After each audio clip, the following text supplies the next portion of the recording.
Welcome to another quick video tutorial from EpoxyJewelry.com.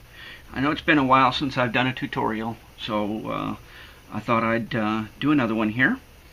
And it's a technique that I knew existed, but somebody else did it recently, and it reminded me that I haven't shown anybody this technique. And what we're going to do is embed a print that was done on a transparency into the middle of an epoxy. I've done some pre-work here. These molds here are already filled with epoxy. Well, I shouldn't say filled. I've put just enough to come up to size, just a hair, not an awful lot. And so now we're going to finish off the thing, because what you want is you want this to be in the middle of the mold, so it looks really neat. So it's a three-step process. You need to fill a little bit, then you need to put your picture in with a little bit more epoxy, then you need to put a back layer on it if you want a color layer. If you don't want a color layer, you could do it just like this and be done with it.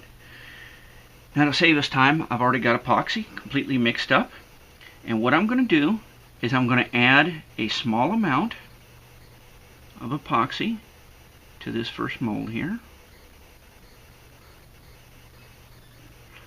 Just enough to coat it. Okay. Now I'm going to take my little fish, tilt this so that epoxy moves around and coats the bottom. And I'm going to take this fish and push it in there. And then I'm going to go ahead and push him down a little bit. The reason you want to put epoxy in first is because if you don't, you could end up with a bubble on the other side where there's no epoxy. It'll be an air bubble. So you want a little bit of epoxy in there first. And now I'm going to pour a little bit more epoxy in, just enough to encapsulate it, because when I get done, I'm going to add a color layer to this. Okay, there we go.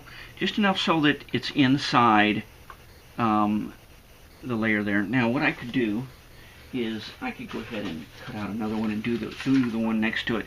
See here, what I've done here is I've printed these on a transparency like this, and you got to make sure that they'll fit inside your mold before you start, or you could have a problem. And then I will, let's see here, I'll cut this out. Okay, so this one I've cut out. Now let me see if that'll fit. Yep, that'll fit just fine. Okay, so now if I laid this in there now and just poured epoxy in there, the face of the transparency wouldn't get any epoxy on it, any wet epoxy on it, and therefore it may not be clear as it should be. By the way, I don't know if you can tell, but this one you cannot see the transparency now. It's clear. But the other thing is you may cause an air bubble. So, okay, so we're going to do this again. Add a little bit. By the way, you'll notice that I'm using the stick method here to make sure I don't drip epoxy. Just pour it down the stick like that. Okay. Since I'm not putting that much epoxy in, I'm going to move it around a little bit like that. And then I will pick up my transparency, and make sure your transparency is fully dried, by the way, when you do this. This is an inkjet, so I actually let this dry overnight, but a few hours is a good thing to do, because if it's wet and you put it in here, the ink may run. Okay, so now I'm going to drop that in there. I'm going to use my stick again to push it in there, move it around. And then I will add some more epoxy to the top.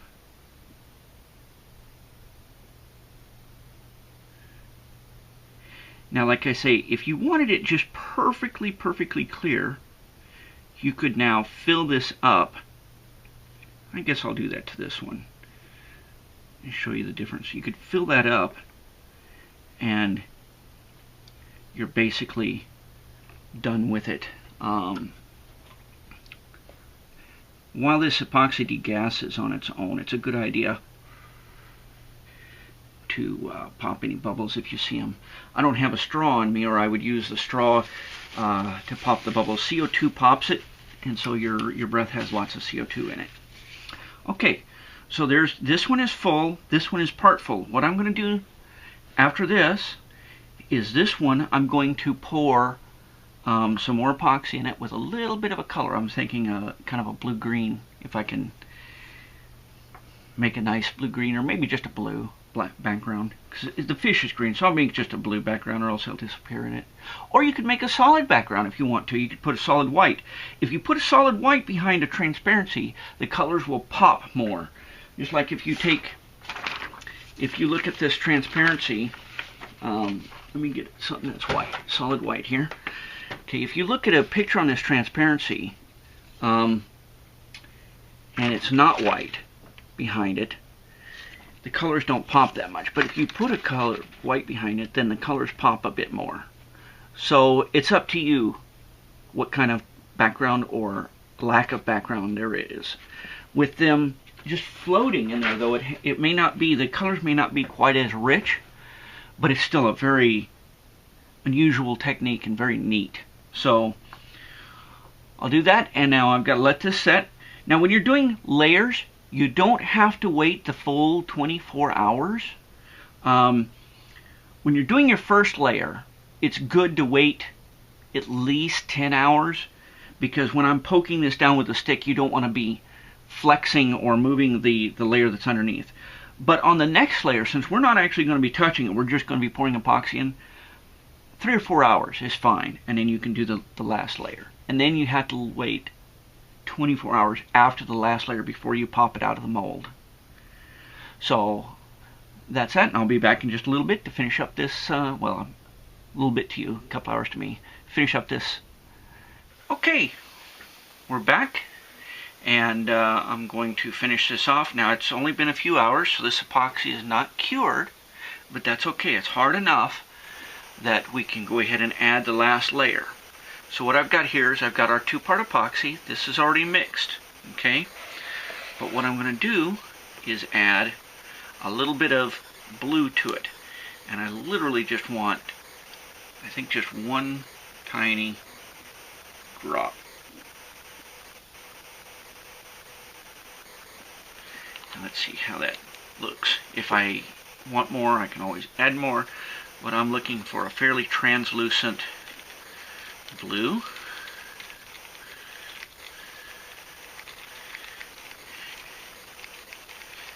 That looks nice. That looks like water. Yeah, it looks like good blue water. So that'll work just fine. You can see it's translucent, but got a slight blue tint to it. Okay, and so now I'm going to go ahead and finish off these fish here.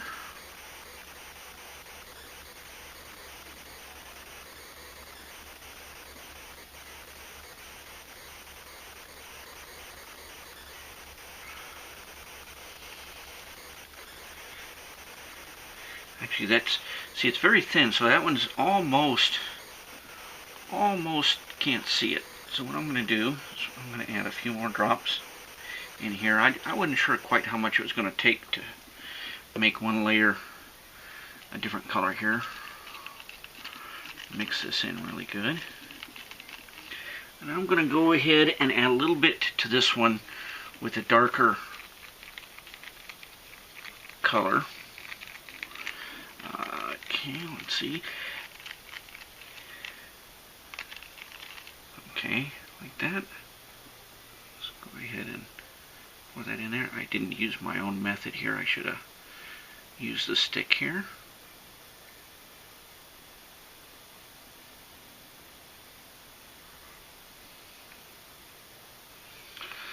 Okay, yeah, you can see the difference in those two. Now, I'm going to try one more thing here. Just a second. Since I have the blue mixed up, I have a couple of more over here. Let's see, I'm not sure if that's on camera. Yeah, that's on camera. Okay, I got a couple more over here. So what I'm going to do now is mix in some white, which is opaque, and so it'll add a more opaqueness to it here. Try that and see how that looks. Yeah, and you can see immediately how it's a much more opaque color.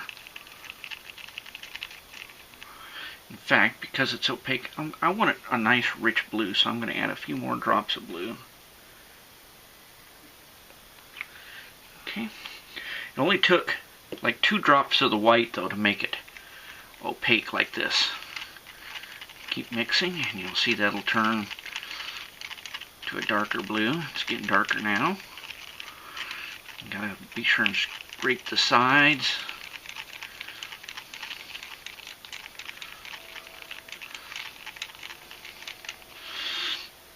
Okay, now I'll do these. Now remember, the top of the mold is going to be the back of the piece. So this is the last layer. This will be the back layer.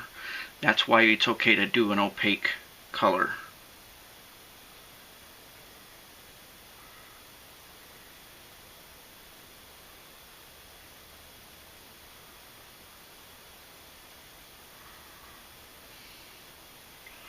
Like that.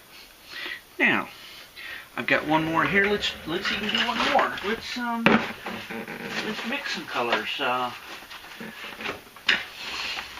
I've got a green here. Put a couple, 3 or 4 drops of that in there. Now, I believe that should come out to be kind of an aqua color, but we'll find out.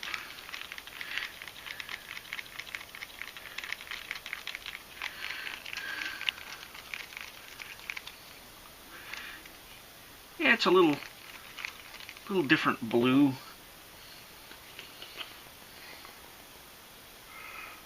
You can mix any variations you want. Of course, you mix too many, you end up with brown, which isn't good, you know, unless you're looking for brown. But this is just to give you an idea of what you can do with these transparencies. Put them in there. Yeah, that's more of a aqua. You can tell the difference in this and the one I just poured. Okay, so I'm going to go ahead and pour this one.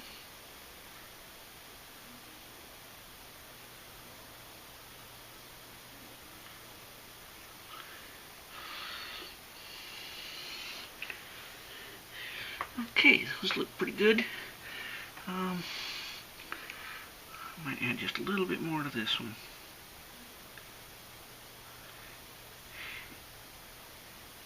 Now, you're always going to have some of the 2-part left over if you mix enough. So one of the things you can do is, if you're into polymer clay, you can just pour your leftovers into these other compartments, and then you can slice, when they're cured, you can then slice your cane really thin and cover these parts. I'm not really into polymer clay that much, but I do use it a little bit. And let's see, I'll pour one in here. This one has a little bit of clear in it. This will be kind of a neat look. A little bit of clear, a little bit of kind of a turquoise color on the top. And that's that. So now I have to let this set for a full 24 hours before I can demold these. So I'll be back then. Thanks.